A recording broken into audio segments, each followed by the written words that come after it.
Kalibutan. Always number one. Always number one. DCGB 729 kHz. Enod sa Bareta. Enod sa Gabos. Ang DCGB miyembro kan KBP kapisanan ng mga broadcaster ng Pilipinas ang oras niya to mga tugang alas 12:06. Ipinipresentar kan Radyo DCGB ang kabilugan kan mga baretang kinalap kan pinagsarong puwersa kan News Center asin Mega Force Patrol. DCGB Bareta alas 12. DCGB Bareta alas 12. Mga pinakahuling pangyayari sa Kabikolan, sa nasyon asin ibang parte kan kinaban. Ibabareta na ngunyan. DCGB Bareta alas 12. Ngunyan ang sa inyong tagapagbareta. Diyos maray na to sa Indogabos mga tugang ngunyan aldaw nin Miyerkules, Agosto 13, 2025. Inian Bareta alas 12. Ini po si Bert Nunez ang sa indong tagapagbareta. Headlines kan darakulang mga bareta sa lado lokal, duwang personahes kan PNP Bicol tinawan in pagmidbid sa ginibong selebrasyon kan 124th Police Service Anniversary sa Camp Crame sa Quezon City. First District Board Member Bonggaup pinagsuwestyon ang implementasyon in flexible time policy sa mga empleyado kan Kapitolyo.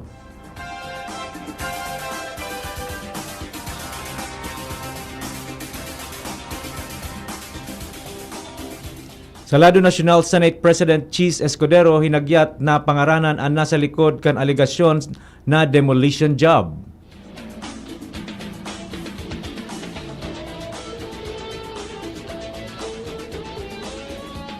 DPWH pipahalian nin poder sa pagpagibo nin classrooms.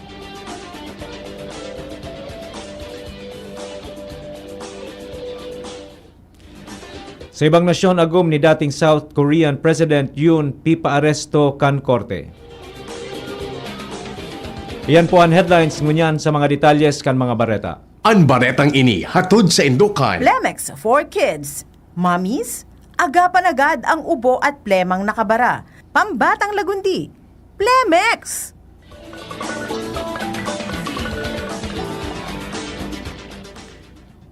Pinagmidbid kan gobyerno probinsyal kan Albay si RC Ezekiel B. Reiteran sarong Grand Prix winner sa ginibong ika-16 na Mitsubishi Children's Eniki Festa 2024 to 2025. Sigun sa impormasyon, si Reiteran sarong grade 5 na estudyante kan Albay Central School kung sa sobra 1,000 na entries hali sa Pilipinas, siya ang nakakuha kan National Championship asin naging pinakaenot na Pilipino na nanggana nin Grand Prix sa Osaka, Japan. Ang nasabing kompetisyon nag-iinganyar nin cross-cultural exchange asin pagkasararo sa pagtutugot sa mga kaakian na maihirasan sa indang kakaibang mga namamatean asin perspektibo. Ang pangganaman ni Reiteran nagpapahiling nin kakusugan kan artistic asin literary storytelling sa paagi nin Illustrated Diaries o Eniki na nagpopromotir kan cultural understanding sa mga kahobenesan kan Asya. Ang baretang ini hatod sa Indukan. Artisan Joint Supplement. Bumabagal ang galaw dahil sa joint pain at arthritis. Mag-Artisan. Pigingginyaran kan lokal na gobyerno kan Daraga Albay ang publiko na sa giraray na suportaran asin aprobitsaran ang gigibuho na kadiwa ng Pangulo sa aga. Agosto 14 sa gilid kan Daraga Covered Court. Sigun sa anunsyo kan ahensya, abilable sa nasabing aktibidad ang mga baratong barakalo na direktang hali sa mga lokal na paraoma kan lugar. Katakod kay ni pikinganyarman ang mga maubot na magbarakal na magdaranin sa diring kaagan o ecobags tangani maibitaran ang paggamit nin plastic. Ang baretang ini hatod sa Indukan. Plemex. Pag may ubo o hika, Plemex agad. Basta lagundi, Plemex. Tangani mabawasan asin mamanehar ang gabat nin bulos kan trapiko sa kahalabaan kan Rizal Street sa Legazpi City, partikular na sa hampang kan St. Agnes Academy, ipinahiwas kan Public Safety Office o PSO Legazpi ang mga personahes kaini asin itinaltag ang mga signages aron kan pagbabawal nin pag left turn asin pagbabawal nin U-turn. Sigun ini sa inihiras na impormasyon ni PSO Chief Octavio Rivero sa DCGB News matapos na maipaabot ang agrangay kan publiko manungod sa sitwasyon ng trapiko sa lugar. Sigun pa sa opisyal na perming araw kay ini ang sitwasyon dahil dakul man talaga ang mga naghahatod na mga magurang sa saindang mga aki gamit ang mga sadiring bihikulo kun kaya padagos ang saindang paghinguwa na mamanehar ini. Dagdag pa ni Rivero na sa 17 sa nasindang mga personahes kan PSO ang nagtatarabang tabang para sa pagmanehar kan trapiko sa syudad ng Legazpi kun kaya kulang ang saindang numero para magbantay sa gabos na tinampo sa syudad. Ang baretang ini hatod sa Indukan. This news is brought to you by Actimed Quality Generics. Isang pangalan, singbisa ng maraming branded. Actimed Quality Generics. Sarong 34 anyos na lalaki ang tinigbas kan sa iyang sadiring tugang kasubanggi poco mas o menos alas 8:30 sa Barangay Bigaal, Legazpi City. Sigun kay Legazpi City Police Station o CPS Spokesperson Police Executive Master Sergeant Carlos Panya, nangyari ang insidente matapos na magsumbong ang pamangkin kan suspek sa iyang ama dahil sa maraot na hiling asin panaramon kan sa iyang tiyoon. Dahilan kan pantitigbas kan suspek, nagsapar nin lugad sa walang kamot ang biktima asin ngunyan padagos ining nagpaparahay sa Bicol Regional Hospital and Medical Center. Sa ngunyan nasa kustodiya kan Legazpi CPS ang suspect kung saan makukulong ini sa laog ng 36 oras. Nagduduwa-duwa man ang biktima na idagos ang kaso dahil sa rason na kadugo o kapamilya niya ang suspect.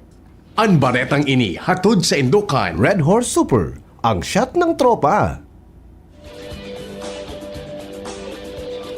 Makondusir nin investigasyon ang sanggunian pandalawigan ng Albay Committee on the Environment and Natural Resources manungod sa Quarry Payola issue sa probinsya nin Albay. Sigun kay Committee Chairman asin Albay 3rd District Board Member Brian Arandia, mawot kaining maghagad nin kalinawan asin impormasyon manungod sa nasabing issue sa Provincial Legal Office, Provincial Treasurer's Office, Provincial Environment and Natural Resources asin mga quarry operators sa probinsya. Gigibuhon man ang committee hearing manungod digdi tangani masiguro ang transparency, accountability asin striktong compliance kan mga aktibidad nin pagkakwari sa mga environmental laws asin regulasyones. Ang lakdang katakod kan ginibong entrapment operation kan National Bureau of Investigation o NBI Legazpi asin NBI Naga sa Barangay Miisi, Daraga Albay na nagresulta sa pagkakaarestar nin sarong dating opisyal asin ang pagkakarecover nin 320,000 pesos na pinagtutubodang Quarry Payola. Mga tugang iyan po ang enot na parte kan sa tuyang Bareta alas 12 sa Bareta Nyato sa Lado Nacional asin iba pa pagkatapos kaini. Ang numero unong kailangan sa ngayon, extra strong ka dapat para di ka mawasak ng anumang hamong ibigay sa'yo. Ang hanap ng Red Horse Beer, extra strong na tulad mo. Lakas. Tama. Kayang tumindig at harapin ang mga pagsubok na parating. Panatag ang loob na bukas na namnamin mo ang iyong tagumpay. Lakas ng tama pero di wasak sa hamon ng bukas. Red Horse Extra Strong, the #1 extra strong beer in the world. Drink responsibly. Red Horse Extra Strong, the #1 extra strong beer in the world. Numero 1, tulad mo. Drink responsibly. Ubo ng anak? Nakababahala? Baka plema. Para dyan, Plemex for Kids ang pambato ko. Ang Plemex for Kids ay gawa sa lagundi. Tinutunaw at pinalalabas ang plema. Ginhawa para sa bata, peace of mind para kay mommy. Camille Prats Yambao po, nagfi-flex for Plemex. Ang batang lagundi, Plemex! Vitex Segundo L is the generic name of Plemex for kids. If symptoms persist, consult your doctor. Mommies, agapan agad ang ubo at plemang nakabara. Pambatang lagundi, Plemex! The Diocese of Legazpi brings you One Voice Part 2. One Voice Part 2, a dinner concert for a cause, featuring the clergy and seminarians of the Diocese of Legazpi with renowned chef Jesse Senchoco, as we serve fine dining experience happening on October 10, 2025, 6 p.m. at the Legazpi City Convention Center, LC3. Reserve your seat now. Tickets available at your local parish or donate through our GCash 0917-559-1800. or on our BDO account through the Roman Catholic Bishop of Legazpi Incorporated 0018-1802-4874. Be a benefactor. Support a seminarian. Ang hagad kong pamibi ali sa sendo. Danganing ini sa itong pagtiripo nini, entertainment, at the same time fine dining, lugod mapangyari asin maging mabunga, huli kan sa inong suporta, asin tabang kan sa itong mahal na Diyos. Salamat po!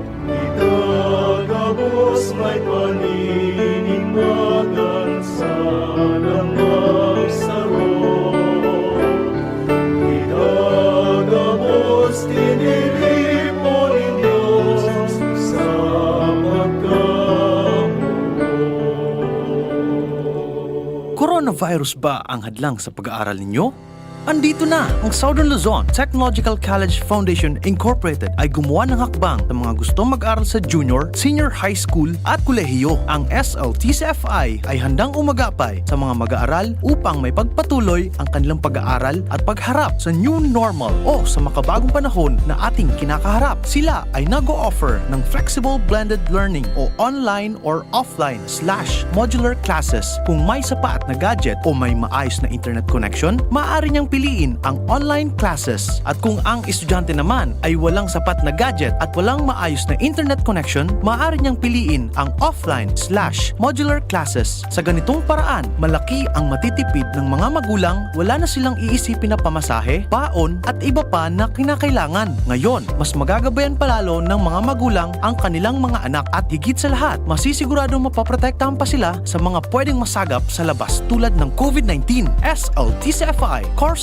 offered junior high school, grade 7 to grade 10, senior high school, grade 11 to grade 12 with academic track, STEM, GAS, ABM, and HUMSS. College, Bachelor of Secondary Education, majors in English, Mathematics, and Filipino. Bachelor of Technical Vocational Teacher Education Program, Bachelor of Science in Business Administration, major in Human Resource Development Management, major in Business Process Service Management, and major in Financial Management, Bachelor of Tourism Management, Bachelor of Science in Computer Science, Bachelor of Science in Information System, Associate in Computer Technology. What are you waiting for? Enroll now in our online registration. Visit www.sltcfi.com/ENROL. And for more information, please contact us at 0977-147-3488. Basta SL, wow! Bakunang angat, serbisyong dapat.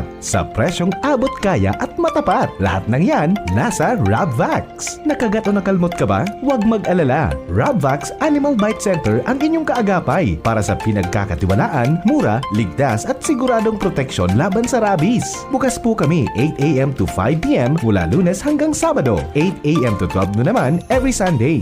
And on holiday, pwedeng-pwede pati walk-in. Ang aming mga branches, Rabvax Legazpi, R&R Suite Sagmin Legazpi City near Aleco, Rabvax Ligao in Barangay Tuburan, Ligao City, Rabvax Tabaco beside Siga Hospital, Rabvax Iriga in front of Yusan Iriga, Rabvax Irusin Sorsogon malapit sa Irusin District Hospital. And now open, Rabvax Masbate along Municipal Road, Barangay Kalipay, Masbate City, Rabvax Pilar, Rabvax Castilla, Rabvax Piuduran, and Rabvax Cubao Metro Manila. Like us on Facebook. Maging bakunado at protektado. Piliin ang alagang Rabvax. Mga tugang, abangan ta ang pinakabagong programa digdi sa DCGB Radio. Ang programang mahatod ning mga impormasyon, mga istoryang kapupurutan nin inspirasyon na naidulot kan pagtatrabangan nganing maiangat ang pagkabuhay kan mga Bicolanong paraomang benepisyaryo. Magkiribahan kita, alas 10:30 hasta alas 11 ning pagkaaga. Magantabay, asin maghinanyog sa kape, asin baretang agraryo. Yolo Pascual po. Sa ubo at hika, may Plemex Forte syrup and bottles. Pero para sa ginhawang kailangan agad, may Plemex Forte capsule and blister pack. Madaling bitbitin, kayang ibulsa. Gawa sa natural na lagundi na tumutunaw at nagpapalabas ng plema. Convenient na, ginhawa pa. Plemex Forte Lagundi in capsule. Basta lagundi, Plemex. Easy! Vitex Segundo L is the generic name of Plemex Forte. If symptoms persist, consult your doctor.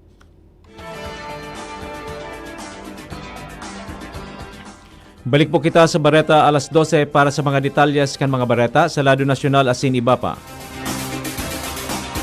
Ipinag-orden kan korte sa South Korea ang pag-aresto sa agom kan nakakulong na dating presidente na si Yoon Suk-yeol. Nagpaluwas na nin arrest warrant ang Seoul Central District Court laban kay Kim Kyun-hee kung saan nahahampang ini sa man iba-ibang krimen aron kan bribery, stock manipulation, asin pakikiaram sa pagpili nin mga kandidato. Ang pag-imbestigar kay Kim parte kan saro sa tulong special prosecutors na naglansar rin investigasyon sa irarom kan bagong liberal government na target ang pagka-presidente ni Yoon. Si Yoon iyo ang tinanggal sa pwesto kan Abril asin sa giraray na aresto kan Hulyo matapos ang pagpapautob kay ini nin halipot sa nang panahon nin martial law kan Disyembre. Day nagtao pa nin pahayag si Kim kan mag-atindir ini sa korte asin nasa kustodiya na siya sa detention center sa Southern Seoul na separado sa kulungan ni Yoon.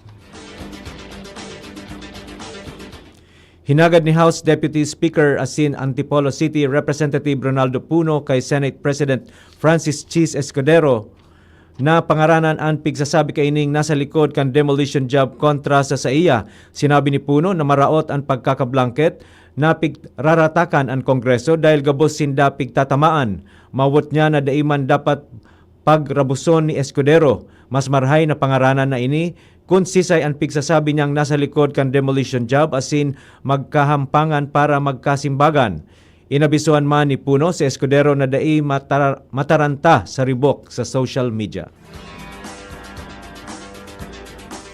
Pipahali ni Senator Loren Ligarda sa poder kan Department of Public Works and Highways o DPWH ang pagpagibo nin mga classrooms.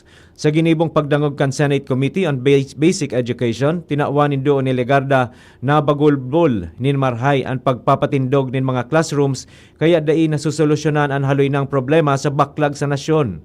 Tinawanin doon kan senador na isusulong niya na tanggalon ang probisyon kan General Appropriations Act na kung sa DPWH ang solong pigtutugutan na magtindog nin mga classrooms.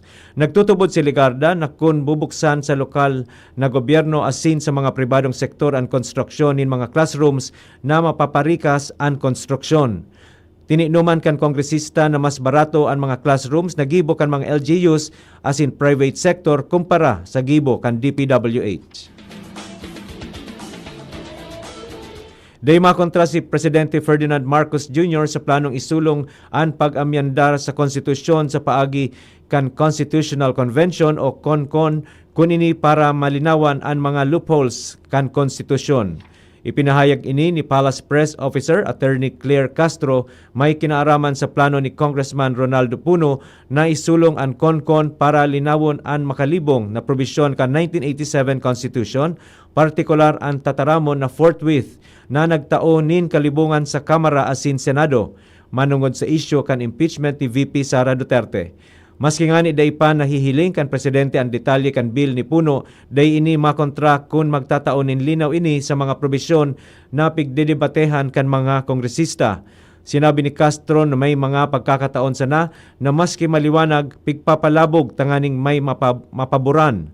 Magigiromdoman na nagdara nin debate bako sana sa Kongreso kundi pati na ang mga saman iba-ibang legal luminaries ang tataramon na forthwith dahil daitulos inaksyonan kan mga kongresista ang impeachment complaint na isinangat laban sa vice-presidente. Posibleng abuton pasag kod 5 administrasyon bago masolusyonan ang dakulang problema sa kakulangan sa classrooms. Ini ang patanid ni Senate Committee on Basic Education Chair Senator Bam Aquino sa primerong pagdagdag kan committee or pagdangog kan committee. Pinag-unambitan ni Aquino ang report kan Department of Education o DepEd na 165,000 ang kakulangan ngunyan sa classroom asin pwedeng abuton pa ini nin 5 presidente bago maresolberan kung dai hihidalion kan gobyerno ang paghiro. Naikumparar kan senador na magkaiba ang presyo kan pagpapagibo nin classrooms kung saan kapag DepEd asin DPWH nasa 2.5 million sagkod 3.8 million ang presyo asin abot nin dakol na taon ang konstruksyon mantang kapag sa LGU asin pribadong sektor mas barato na pig-abot sana nin 1.5 million sagkod 2 million pesos asin sarong taon sana natatapos na. Enot nang ipinag-orden ni Presidente Bongbong Marcos Jr. sa iyang zona ang pagtindog nin 40% na classrooms asin sinabi ni Aquino na kakayahon man ini kung tututukan asin mawawara ang korupsyon asin inefficiency.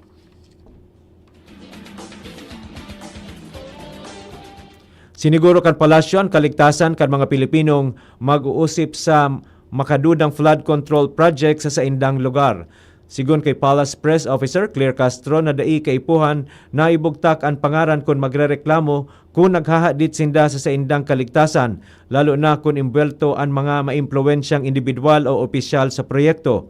Pero pagirumdom kan palasyo, siguruho na may supisyente na basihan ang sumbong para dai masayang ang oras asin resources kan gobyerno. Mantang wara man in deadlines ang pagsumitir kan reklamo sa online portal na www.sumbongsapangulo.ph o www.sumbongsapangulo.g.ph.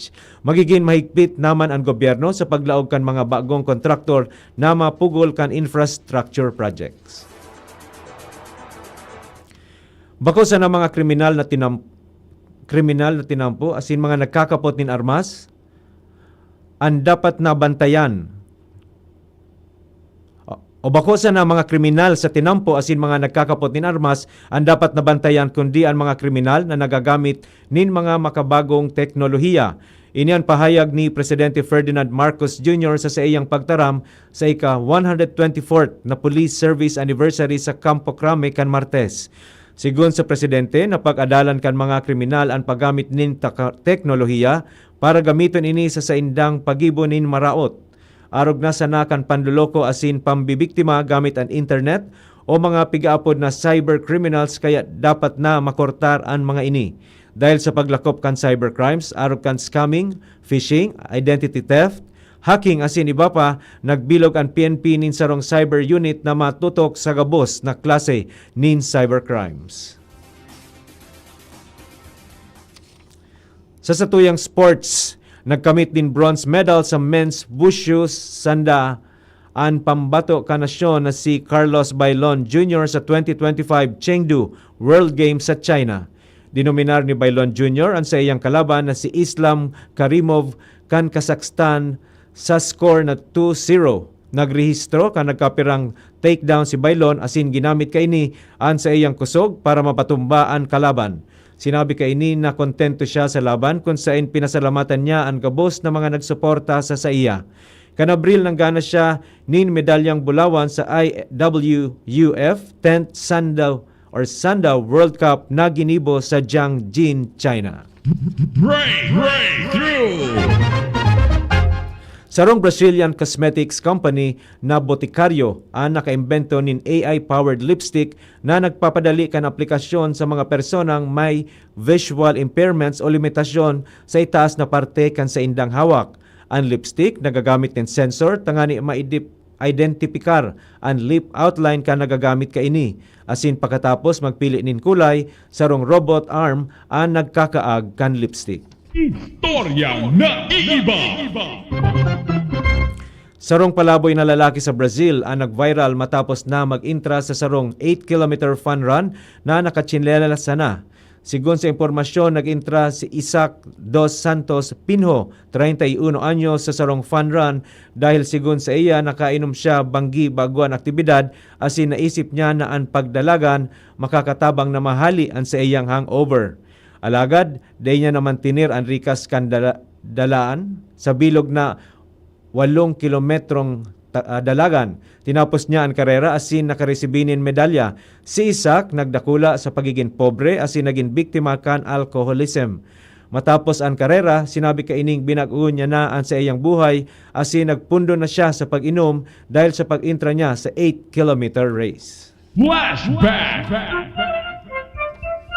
Ngunyan na aldaw Agosto 13, taon 1898, ang Battle of Manila sa tahaw Spanish-American War, ang giyera plinano nina General Wesley Merritt kan Amerika asin Gobernador General Fermin Haudenes kan Espanya, tangani maibitaran na magtrayumpo ang mga revolusyonaryong Pilipino ni Emilio Aguinaldo sa pagkua kan Maynila. Tuminugot na magsuko ang mga Espanyol na inuyunan man kan mga dayuhang consuls asin mga opisyales kan simbahan sa Manila. Alagad naging parte ang mga sundalong Pilipino, dahil sinda tinugutan na makalaog sa lugar para sa pagselebrar kan trayumpo dahilan sa paglangkaw kan tensyon sa relasyon kan Pilipinas sa Amerika. Ang pagbagsakan Maynila sa kamot kan mga Espanyol kan Agosto 13 ang naging pagpuon man kan kolonisasyon kan mga Amerikano sa Pilipinas. Mga tugang iyan na po ang kabilugan kan sa tuyang alas 12 mga bareta, tinipon asin kinalap sa DCGB News Base. Sa pangaran kan mga nagsurat kan bareta na pinamamayuhan kan sa tuyang News Manager and News Director Sir Mar de la Cruz kay si Miss Nicole Gloriane, Social Media Writers Miss Jenny Matthew Balyaran, Miss Shara Meleron asin Mr. Jimos Barrios, sa lado technical katuwang tapo si Sir Ronald Baldo asin si Mr. Jerome Nico Martinez sa tuyang IT. Sa ngaran po kan bilog na tropa kan Megaforce Patrol asin sa pangaran kan mga nagantabay sa DCGB News Facebook page, DCGB YouTube channel, DCGB Live App asin sa 729 kHz sa pihitan kan sa indong mga radyo. Ako po si Bert Nunez ang sa indong tagapagbareta. Abangan po ang masunod na programa Iskaramusa with Miss Angel Mustasa, always number 1, always DCGB. Salamat po. Sa indong nadangog ang mga dalakulang bareta ngunyan na aldaw. Ang tabayan ng giraray sa aga ang sarupang edisyon kan DCGB Bareta alas 12. Abangan ang masunod na programa. Tagustabi ka mo sa Legazpi. Land of brave hearts, bright smile, and the biggest celebration of who we are. Ibalong Festival. It is not just what you see, it's what you feel. The rhythm in our streets, the warmth of our people, and the hero in every Bicolano you'll meet. Ibalong lives in how we stand strong, how we celebrate life, and how we show the world what it means to be a Bicolano. Heroes are not just in stories, they live in all of us. Come to Legazpi, awaken that hero within. This year's celebration is bigger, brighter, and bolder than ever. Opening fireworks display, Ibalong Exhibit, Art vs. Cancer, Shades of Strength, Ibalong Agri-Trade Fair, and Beer Plaza. Grand Opening Parade, Ibalong Festival Boxing Competition, Eucharistic Mass, and Ibalong Opening Concert. Ibalong Tattoo Expo 2025, First Mayor's Cup Ibalong Festival, Open Karate Do Championship, Derby, First Mayor Hisham Ismail Airsoft and Speedball Competition, Baile de Ibalong and Dance Showdown 2025, Vocal Warriors Ibalong and Sing Off 2025 auditions. First Ibalong Digital Animation Competition, Beach Volleyball Tournament, Ibalong Festival Grand Jog Fair 2025, Ibalong Band Fest, Battle of the Bands, and Ibalong Golf Tournament. Ibalong Zumba 2025, the first Ibalong Fun Bike and Fun Run, Car and Motor Show, Ibalong Grassroots Dance Sports Tournament, and DMS Medical and Optical Mission, Table Tennis Tournament, and Dragon Boat Invitational Race, Fort Mayon 360 Bike Challenge, Tahanang Tanghalan and Ibalong Football Tournament, Second National Billiards Tournament, Mutya ng Ibalong Coronation Night, Vocal Warriors Sing-Off Grand Finals, Ibalong Street Dance Competition, First Ibalong Festival Regional Open Pamsay and Tugoroy, and the Grand Finale. Live Bini Concert. At opo, Bini is coming to the Legazpi. Kaya, don't miss it! From August 1 to September 6, Feel the Beat, Taste the Culture, Live the Legend, Street Parades, Pageants, Concerts, Food, and Adventure. Ibalong Festival 2025. Pre, makinig ka muna. Payong kaibigan lang ha.